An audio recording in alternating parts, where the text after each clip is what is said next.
Today my guest is Joe Kunk. How you doing, Joe? Good to be here. Great to see you.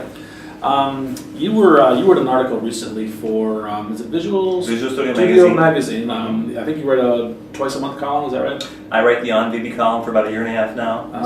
So pretty much anything involved with technology that has a Visual Basic flavor to it, that I write anywhere from 1 to 2, maybe 3 articles a month. Okay. And then there was one article caught my eye because it's something I didn't know anything about at all. There's also something called memory mapped files.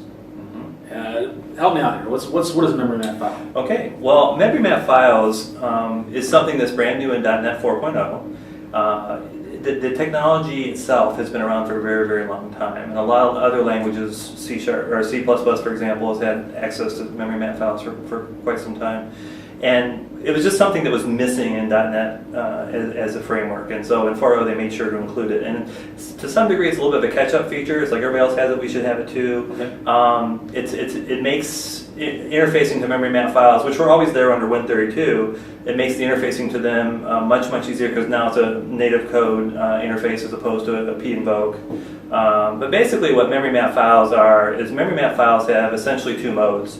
There is the in-memory version of a memory map file, and then there's the disk-based version of a memory map file. Okay. And so for the disk-based version, you can think it's just basically a raw view onto the actual bits and bytes of the disk file. So it's a very low-level API, and so you can go in and say from this byte to this. From this position to that position, I want to read these bytes, and what will come in is a very fast, very low-level view of that file, and it's actually the raw bytes. It's so raw that there's not even a string construct. If you have a string inside those bytes, you actually have to construct the string yourself from the characters. Okay. So help me get my head around the fact that we already have in .NET this I/O namespace, like file streams and things, and we should get open files, read files, create files, and write and modify existing files. Right. But this is different, right?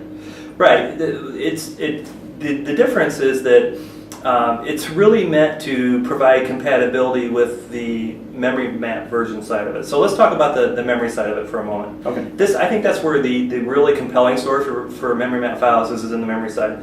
Because what can happen is with the memory based version, I can open up essentially a disk space in memory. It actually doesn't correspond to any particular location on disk. It's just a virtualized image of a file. Okay. It sits in memory and it's named. And then any application that's running on that computer at all could access that very same memory map file and share that data. So it really gives you a central point for sharing data across applications in memory. And that's very exciting because you build your own classes and just serialize your classes into that space and share it across the applications. Okay, all right. But it's treated as a file, is that right? Yeah, it looks like a file. It looks like a file. It looks like a file to the programmer. There may or may not be anything on disk represented. But it never actually persists to the disk. That's correct. So that was the one mode. That was that's the memory map mode. So that's the really compelling part of how you might write new style applications. That sounds very fast. I mean, I could share things by serializing them, writing them to disk, and let other applications read that file in the same directory. Right. And what I haven't mentioned is the mechanism that the memory map file process uses to access those areas is the same paging mechanism that's actually built into the operating system itself. Okay. So you're operating, very, very close to the actual disk paging mechanism of the operating system. Okay. So it is very fast.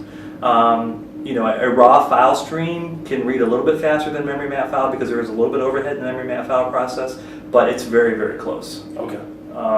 And so if you do a lot of the work, if you become familiar with the memory mapped part of it and you start doing that, you may choose to do your raw low-level disk access using a memory map file for the disk as opposed to file streams just because it's already a technique you're comfortable with.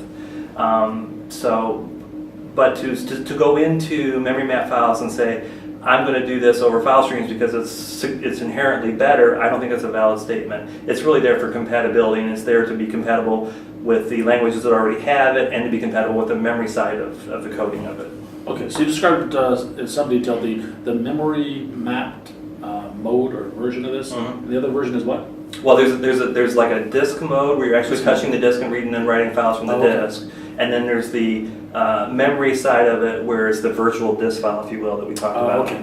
Is the API different then? Is the code that I write different depending on which modem you... No, the code is almost identical. You just open up a different kind of file. Just So that's what makes it nice. persistent. So one's going to be a little bit more fault tolerant because you're writing something to the disk. Correct. One's going to be a little bit faster. Correct. Right. Because you're reading and writing Right. from memory. Right. And when I think about the disk side of memory map files, I mean, in what I visualize is like a piece of glass just laying right over the platter. Okay. You know, I'm just looking through that glass into the platter itself.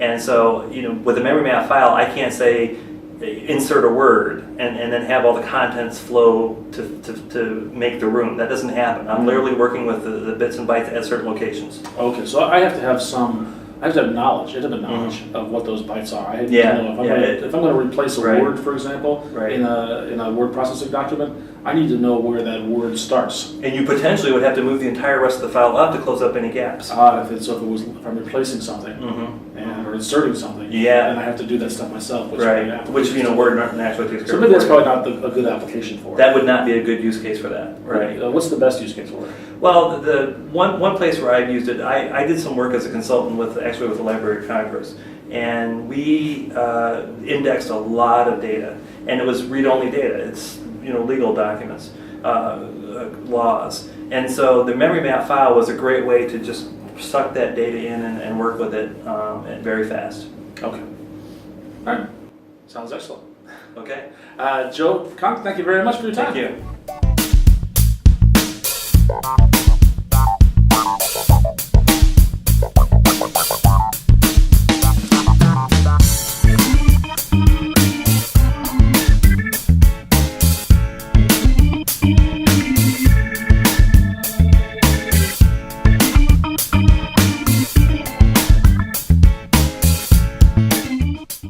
I hope you had an opportunity to go to user groups and to go to .NET conferences and explore technology and make many, many new friends.